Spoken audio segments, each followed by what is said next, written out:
How would you like to have content on your website people can't click away from because it's so damn good? Hi, I'm Jaryd Krause. I'm the host of the Buying Online Businesses podcast, and today I'm speaking with Martha Barnard-Rae, who helps outside-the-box brands build seriously good client relationships with clear, clever copywriting and content. By day, she's the CEO at WordCandy and co-host of the One That Works For You podcast. Martha also moonlights as a feminist scholar, TEDx speaker, and a sore loser of board games. She's great at setting boundaries. That's one of her superpowers. Her love language is oddly specific TikToks, and as well, looking at SEO from business and management perspectives. Martha is such a joy to talk to, and in this podcast episode, we talk about why you need good copywriting for your blog in order for it to actually make more money, and what the journey of a person reading a blog would actually go through and how to break that down and understand it to be able to set your site up for great copywriting success and great ad revenue, affiliate revenue, and digital product sales. We also talk about how you can combine SEO with great copy, why humans also beat AI and how we do it so very easily, which is very important to understand in this day and age. We also talk about how to create that great content plan with SEO and the combination of killer copywriting. And we move into one of my favorite topics, of course, email marketing and how to write incredibly good emails that people absolutely love that you can go away and use in your blogs as well. We also dive into a little bit about Australia and what it's like to live in Australia. So, such a valuable episode. I'm sure you guys are absolutely going to love it. Let's dive in. Do you have a website you might want to sell either now or in the future? We have a hungry list of cashed up and trained up buyers that want to buy your content website.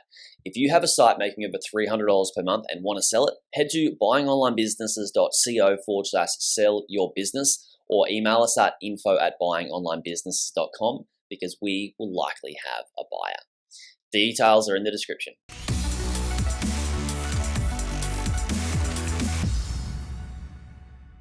Martha, welcome to the pod. Thank you so much. How's it going? Really good. How are you? I'm really good. I'm, coming to you from my closet, which is the quietest place in my house. And it's like quite peaceful. Because I was just saying, both my children are homesick today. So it's a bit of like maybe I'll just stay in here for the rest of the day situation. Productivity from the closet. Guys, if you're watching this, or if you're not watching this, jump on YouTube, check out her array of get-ups. Yeah. This is my husband's stuff, Yeah. And then my stuff's all down the side. We're living the dream with this big closet. It's very, the flannelette is very Australian. A lot of Australians wear a flannel. We call it a flannel over here. Well, I know there is some discussion about whether it's a flannel or a flanny. So I don't know, I think it might be like a WA thing maybe, but then other WA people are like, no, absolutely not. We do live on the deep, deep south coast of Western Australia, so you need a bit of warmth. But yeah, I'm looking now and it's not a great look. This is not how much flannel we actually incorporate into our daily lives. Well, you're living in Australia now, so why not? Where are you from originally? I'm from Canada. Where in So Canada? I grew up sort of just outside of Toronto. Yeah, cool.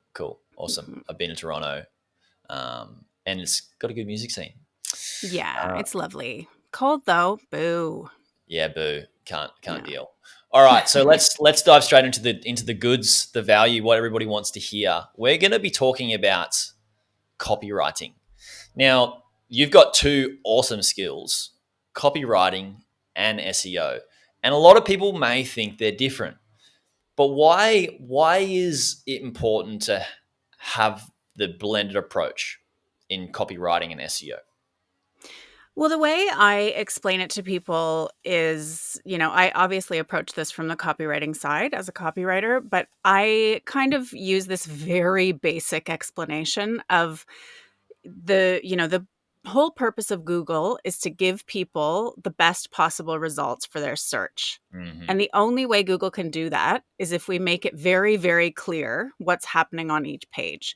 So the words that you choose to use in your copy and in your titles, meta descriptions, image names, alt texts are just a way of being like, oi, this is what's going on this page, right? Yeah. And so when we kind of think about it, and it's not as simplistic as that, but from my perspective as a copywriter, it is because, if you can identify with the help of an SEO keyword researcher, Mm. what is the term that the people that are looking for this product or service are using, what actual search terms are they using? And like, what is a term that doesn't have 40 billion people using that term and ranking for that term already?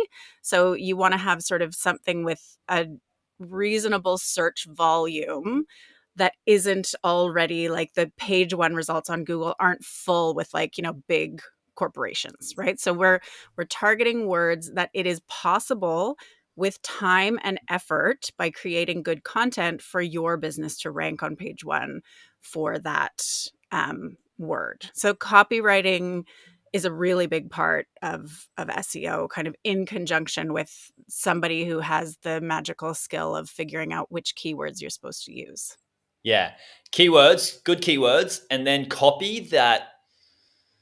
I guess we can talk about why copy is so important, but I believe, and correct me if I'm wrong, and please add to this actually, I believe good copy is so important because it's words that are music to the reader's ears. And because they are in that space and like, yes, I feel totally understood right now. And this is exactly what I need. Is Mm. that your goal with good copy? Yeah. So the goal with good copy is to write copy that's palatable for the human, for the Mm-hmm. target audience, and for the algorithm. So what we used to do, and I know you know this, but what we used to do is keyword stuff. So if we were writing a page about pineapple mugs, we said the words pineapple mugs 700 times, welcome to the pineapple mug shop where you can get all your pineapple mug needs met. We have pineapple mugs for adults, pineapple mugs for children. And that was sort of how you ranked.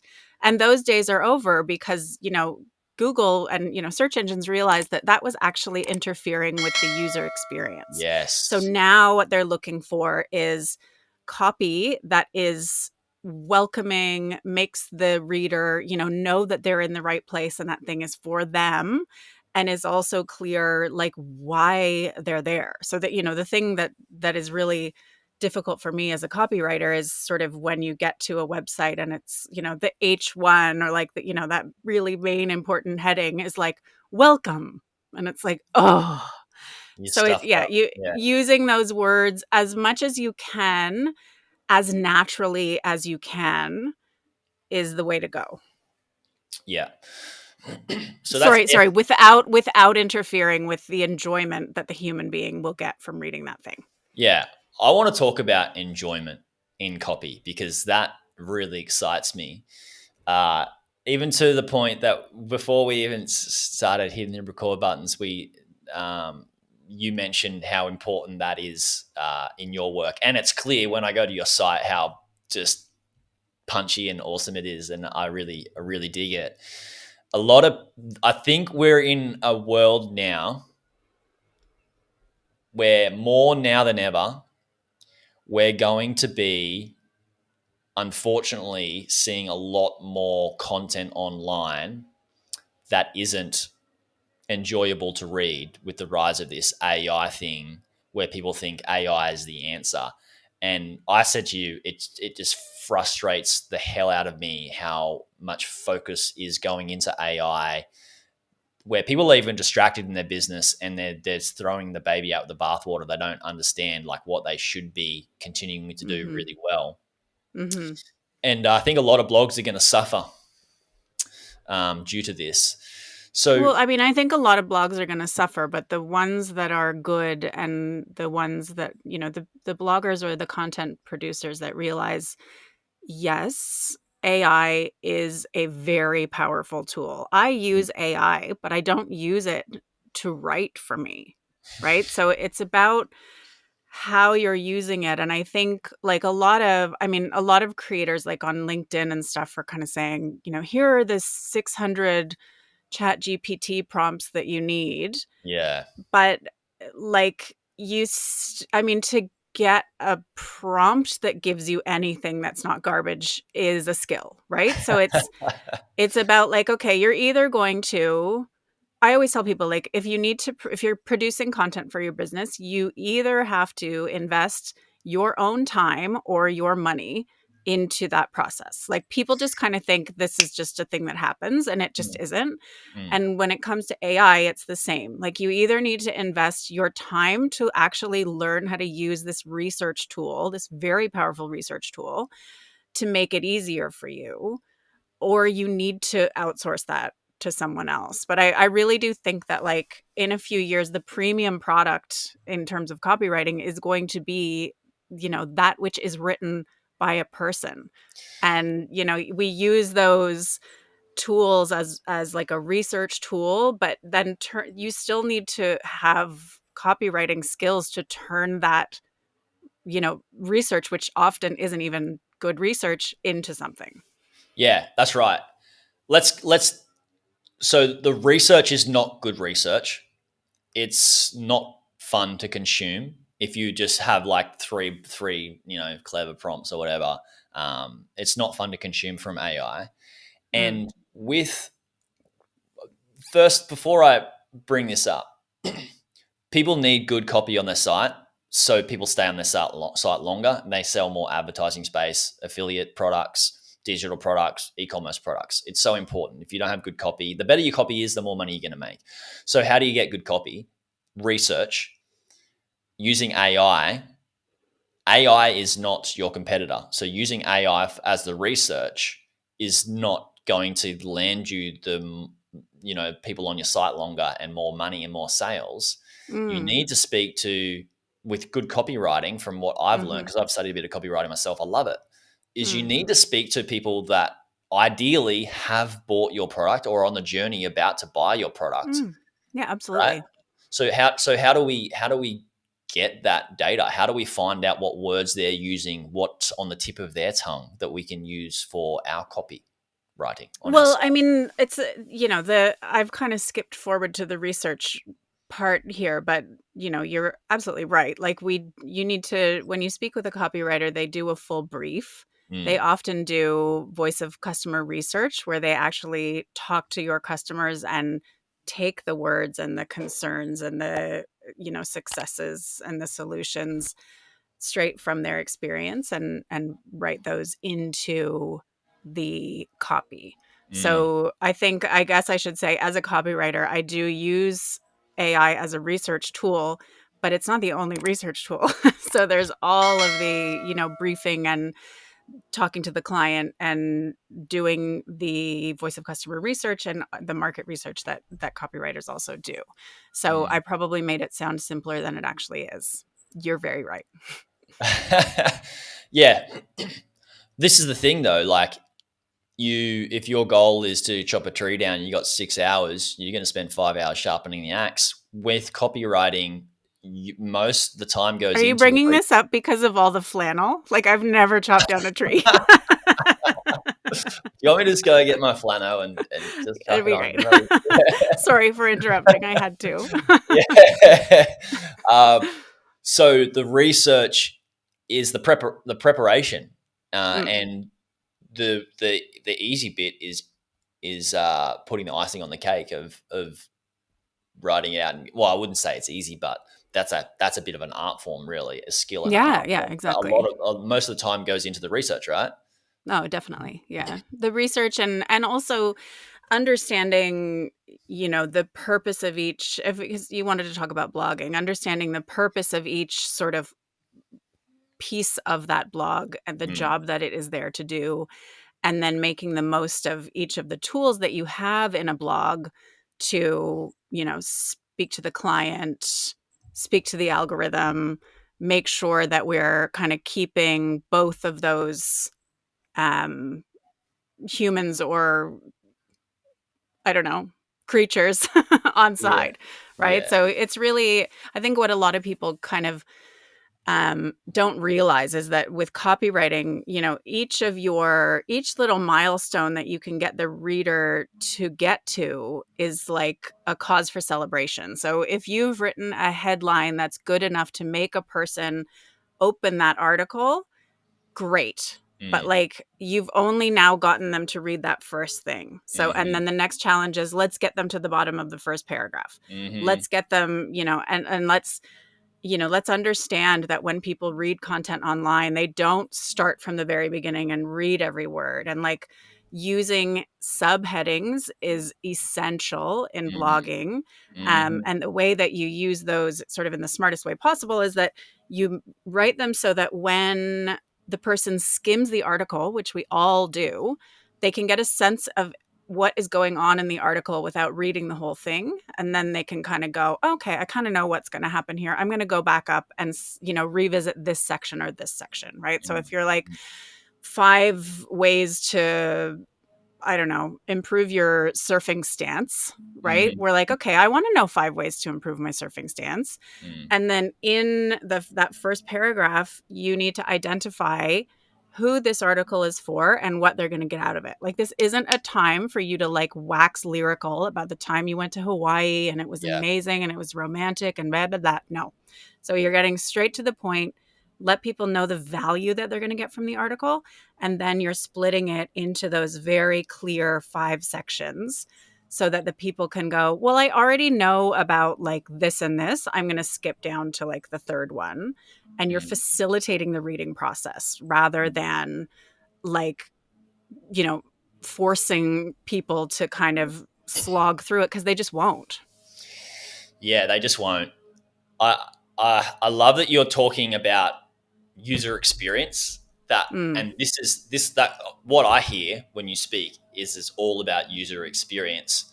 What most people think when they buy a blog and they want to grow it is, how do I just get people to my website? And once they're on my site, who cares?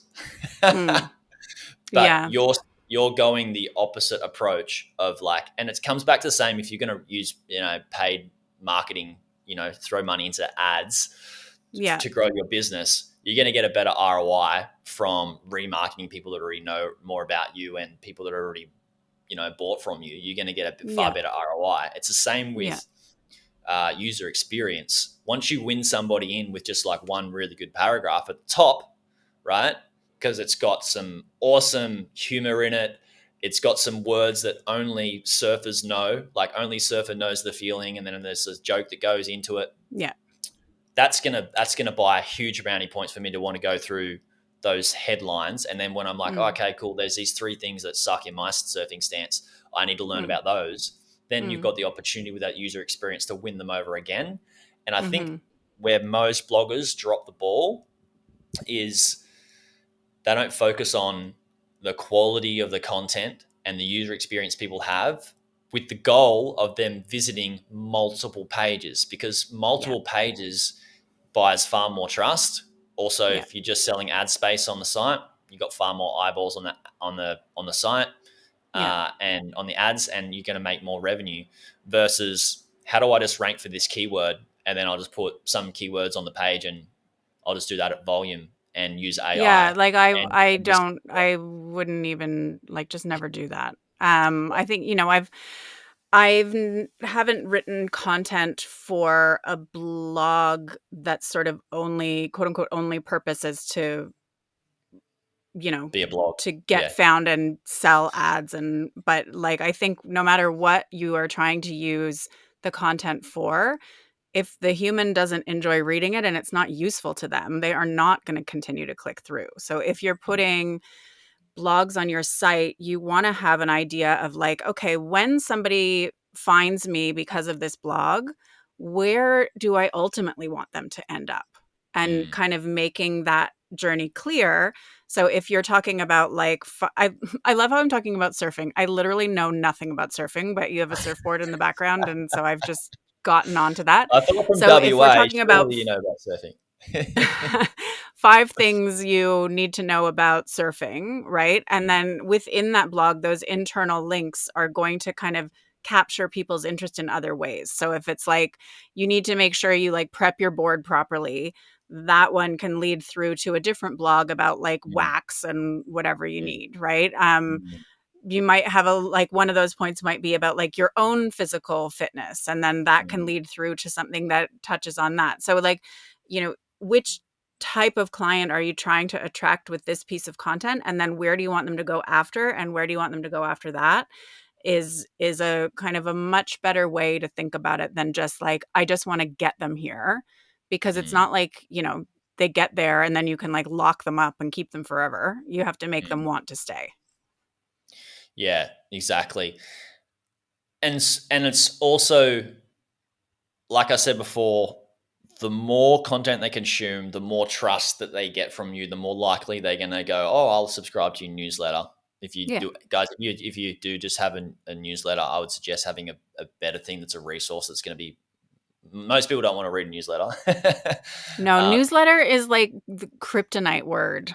yeah, So, yeah. A lot of people went to like join my community, but it's like, again, I would rather die. But if yeah, you're going to yeah, give me something that's useful to me, then I'll join.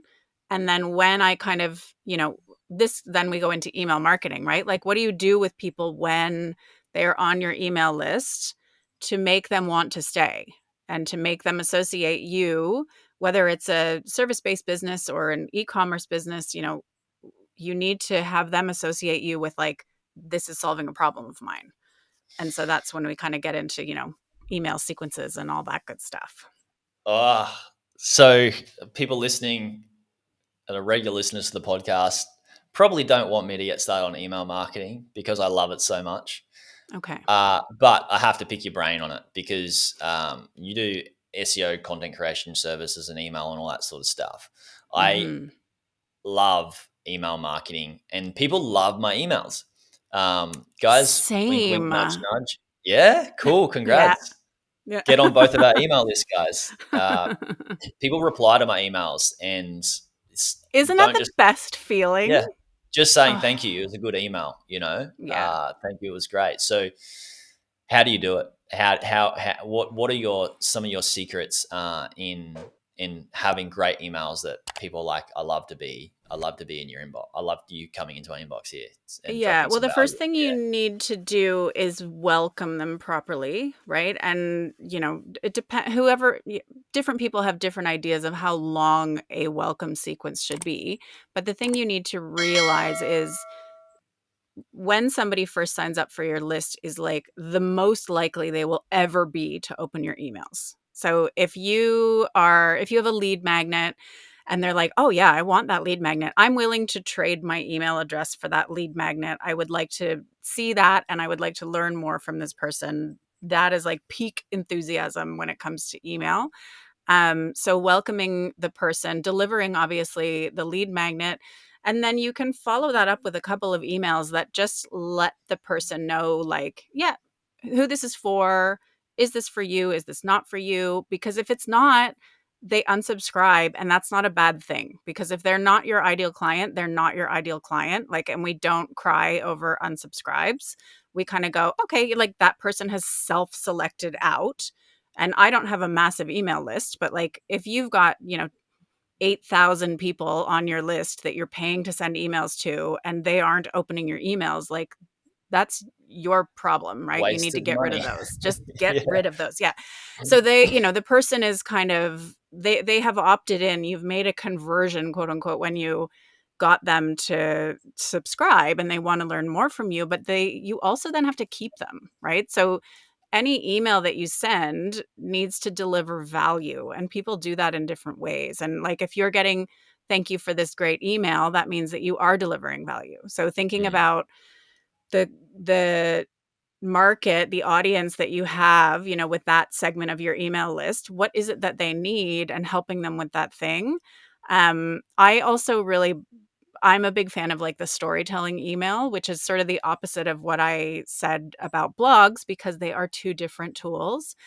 So I do a bit, I send sort of silly emails that then, the value's down at the bottom, right? We kind of get to it and then it's like, oh yeah, that is useful, right? And so thinking about how can I, catch these people with like a clever headline, and we want to know about other people, right? And I talk about a bunch of stupid shit, but people enjoy it. So they love it.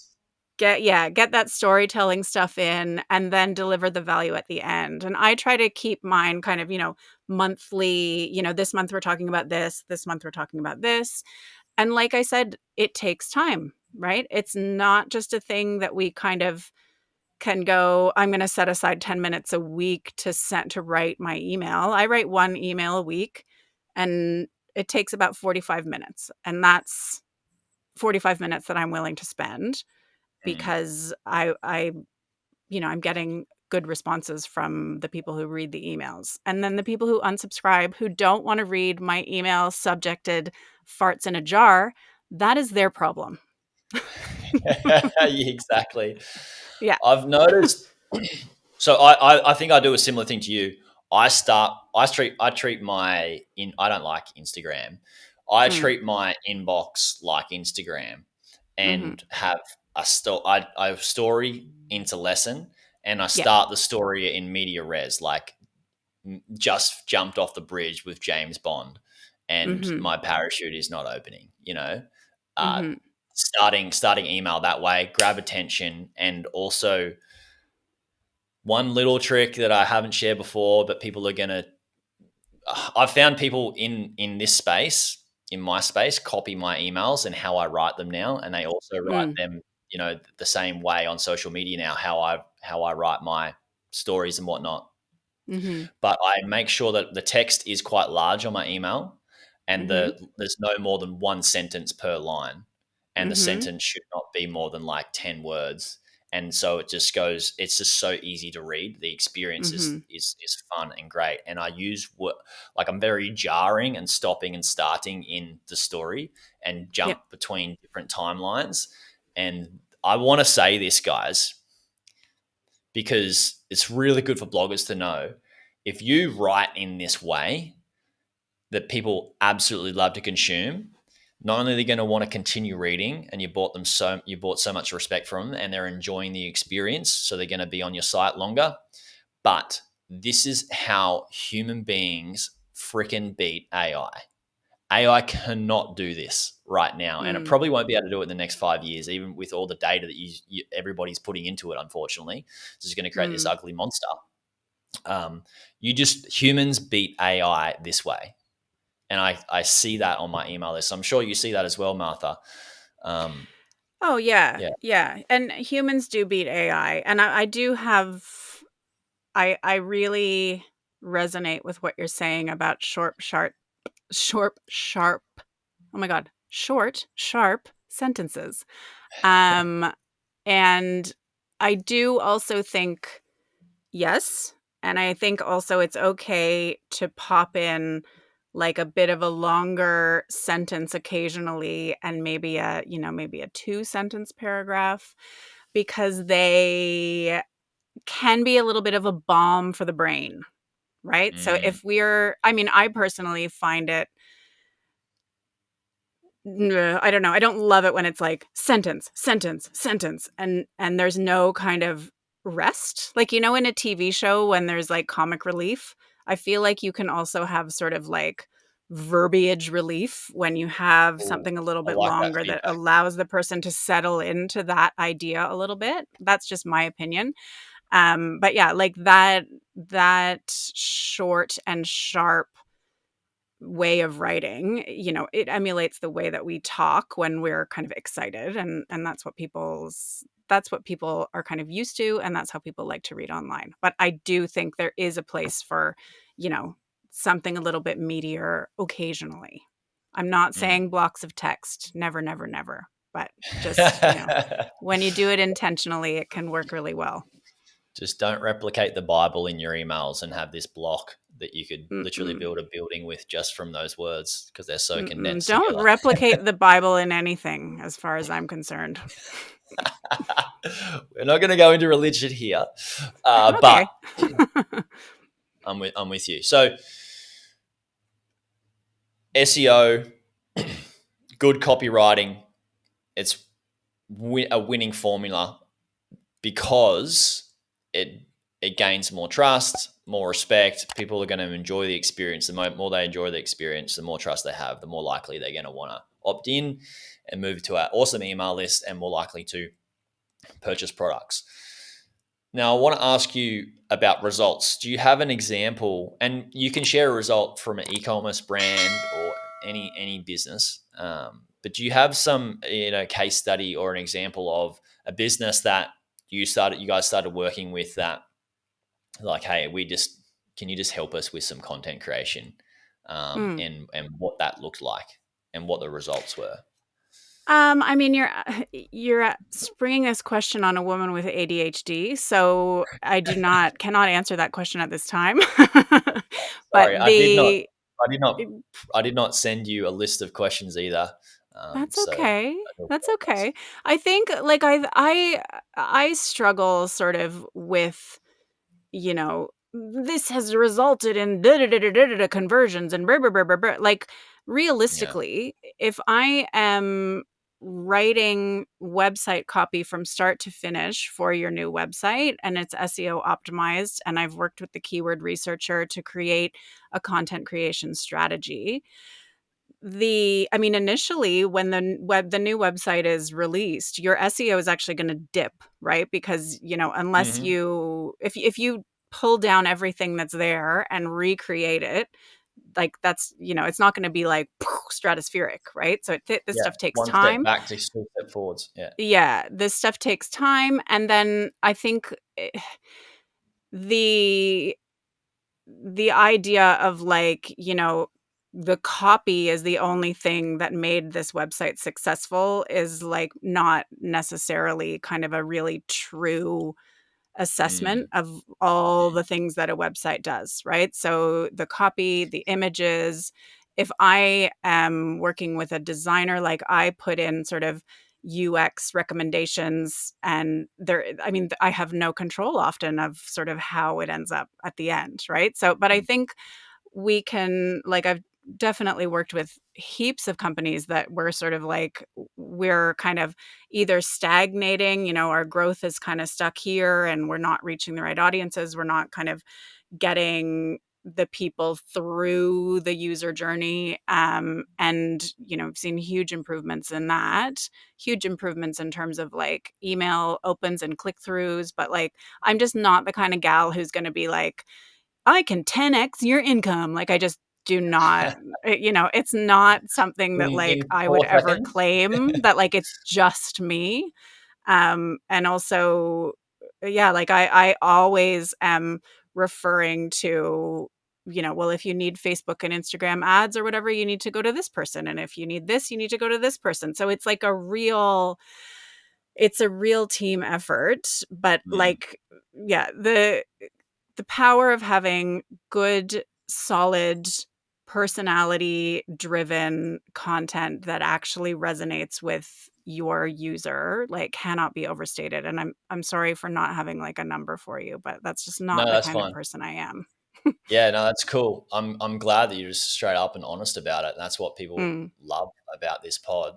So one thing that just really caught my attention is you mentioned getting, and I'm sure people are going to want to hear this, and share what you're willing to and open to sharing. sure. Um, you said he's getting keywords and then doing some copy research and then putting a content strategy sort of plan together. What are Hmm. some of the components you get? Like, I know keyword research and then some research for the copy, but what are some of the other things that might go into building out a content strategy for a news for So a yeah, the key site? I generally oh sorry, I cut you Yeah, off. basically just for a revamp of a few pages or sites or blogs or whatever it is. Yeah. Often, like, I'm working with an organization now, and they have a lot of content on the website, like, to the point that it's like, whoa, like, overwhelming. And so, I was working with a strategist friend of mine, and kind of helping that organization to work out, like, they wanna target corporates. Who are these corporates? So the strategist worked with them to come up with personas and make sure that we're talking to all the right people. We did a content audit where we kind of went like, what is the content that's on here? There were like 300 blogs or something. We found out that all of it's a scientific organization, and a lot of the blog content was like, because you can put it through a thing that tells you like what grade level it is. And I like to do that to kind of demonstrate to people that, you're not talking to the right people, because the scientists that understand this and find this interesting are not the people that are going to give you money, right? So identifying like, oh, wow, 95% of the content on this site is pitched at like a year 11 level reader. And it's just not going to be read by the people that you want to read it. It's not helpful to the corporates who you say are your main clients, right? So we've kind of gone, I was like, sorry, but there were something like 150 pages on this site that had not been clicked on once in the past 3 months. So you can Whoa. do an audit where you go, what is the content that's on here? Like, have we kind of categorized it? Is it in pillars, or are we just chucking stuff up? And we've kind of realized, and I mean, I knew this when we started, but there's a lot of stuff that just needs to go. And that kind of can make a person, a business owner, feel bad because they've put like all, their time and money and da da da da into it. And it's like, well, maybe you can repurpose that for some other reason. But like, if the reason that you have this website is because you need to engage these corporate clients, you need to speak to these corporate clients, right? So that's kind of the first thing. And then we look at, with the keyword researcher that I work with, sort of, like I said before, what are the corporates that are searching for this type of service? What terms are they using? Who's the competition? Where do we have potential to rank? Which keywords do we have potential to rank for? And she creates a list of keywords and then sort of secondary keywords for the pages of the website that we have kind of worked out in that when we've mapped out the UX journey. She also, you can also choose to have keywords, kind of like blog keywords. So if you work with somebody to work out like, these are my content pillars, a keyword researcher can help you to kind of go, in this pillar, I am looking to kind of rank for these kind of terms, right? And Yeah. just Yeah. learn kind of where to put them within a blog. So if you are here we go with the surfing analogy again, if you are a company that sells surfboards, your content pillars are going to be the things that are helpful to surfers, right? Yeah. So you might have a content pillar that's like, this is for people who are just getting started. This is for people who love to travel all around the world and surf. This is, I don't know, troubleshooting. I don't know. And then you might have another one where you're giving people either like inspiration, this is where I went on my trip and it was great, or like, this is the thing that I did to fix this problem with my stance, right? So you kind of identify what those content pillars are, and people call them buckets. And you just fill those buckets with useful content that's going to be helpful for the different audiences that you have. And again, like, you might have those like beginners who don't know I don't know. I wanted to say something like don't know their ass from their elbow, like, but with a surfing thing, but I don't know enough about surfing to do that. So they don't know their whatever from their whatever. And you're going to like teach them the basics. Like, this is how you choose a surfboard. This is how you know when it's safe to surf. This is how you take care of a surfboard. This is how you travel with a surfboard, all that kind of stuff. And then you'll have your other market who is maybe like, the person who's been surfing for 10 years already and thinks they know everything. And, what's useful to them is going to be very different from what's useful to these people. So kind of, I mean, I always tell people like, as business owners, we know so much about our topic. So even just sitting down, like, once you've identified those, say you're doing 4 pillars or 3 pillars or 5, and just making a list of like, what are all the things I know about this thing that could be useful to my ideal client? And then when it comes time to create some content, you have a framework and you aren't like, oh, I have to choose from like every topic in the world, right? Yeah. You're like, no, today I want to write a blog about like, these beginners. And then I already have 12 ideas. So now I can start with my research. But, you already know all about this person that you're writing to and what they need and how you can help and all that sort of stuff. Oh, I really like it. The idea that I like around the pillars and the strategy is sitting down and understanding how somebody who's just getting into the space where they're going to be and then map out each key milestone that they would achieve. And that could be 3 to 5 things throughout their journey of being in that space. For example, I worked with one of my clients on a dog site around, all right, they've just got a puppy. What the hell do they do when the puppy's at puppy stage? Yeah. Feeding, training, toilet training, stuff like that. And then get to the next stage. Like, how do you keep them healthy? How often should you walk them once they're at a certain age? And then all the different stages of like the milestones that a dog would achieve. Then you have something for everybody that comes to the site, and they can go backwards or they can go forwards, and you can keep them on the site. And then in each of those pillars that you're calling them, you can have different opt-ins for the email list with different products and different services, especially for an e-commerce business, right? Yeah. So just having an understanding of, where the person's going to be at and what they need from you. And, your job is to solve a problem. People don't care about anything except having their own problem solved.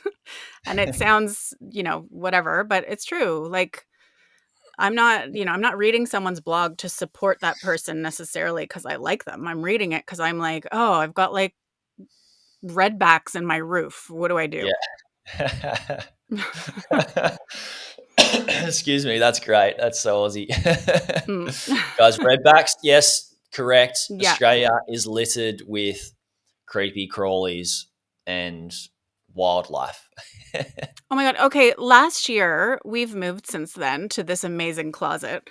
But last year I went outside and I looked up in the eaves, and there was a fat mother redback with 3 egg sacs sitting there like queen shit. And I was like, whoa, I'm Canadian, right? I was like, oh, what's going on?